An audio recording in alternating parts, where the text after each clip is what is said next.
But typical things that could be associated with oxalate, the research says things like joint problems like arthritis. It could be associated to oxalate. There is a piece of research that is titled Oxalate Induces Breast Cancer. So if you're worried about breast health and you're a woman, if I can get any message out there, take down your oxalate. Wow. You want to eat healthy plants? Cabbage, bok choy. What do I keep in my house regularly? Broccoli, asparagus, the radish greens. There's lots of things that you can eat. There's lots of low oxalate fruit, like think apples, think grapes, think mangoes. Like there's things that you can have that are really good. It's just pick the ones that are nutrient dense and low in toxin. Other kinds of conditions, if you've got insomnia and it's intractable, you can't get to the other side of it. Almost 100% of my clients have some kind of insomnia. Either they can't fall asleep or they can't stay asleep. Really common things could also include asthma that doesn't have a clear trigger, but even asthma that's related to allergies. My daughter, her symptoms were more distinctive. She had,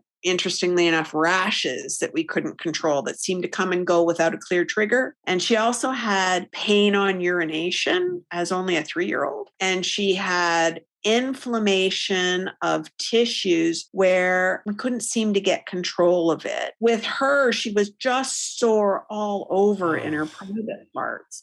And nothing I was doing was working. It was oxalate. That kind of issue, vulvodynia, urinary problems, interstitial cystitis, because the kidneys and that system do so much of the work, they can be the first cry for help. And so if you've got those kinds of issues, I would really take a look at oxalate. I do work with another professional who is an IC specialist, and she talks very freely about how she didn't get her IC under control no matter what she did until she got that oxalate down. If you've got poor immune resilience, and I think part of it is this chronic inflammation, which keeps the immune system kind of tied up, so it's not really doing the work you want it to be doing. You want it to be focused on the bugs. You don't want it to be focused on this chronic inflammatory stuff that's going on. If you're suffering with those kinds of things, maybe, I'm not a doctor. I can't diagnose. All I can say is where I've seen problems and where they've benefited. But what I'd also say is something that I was always kind of aware of,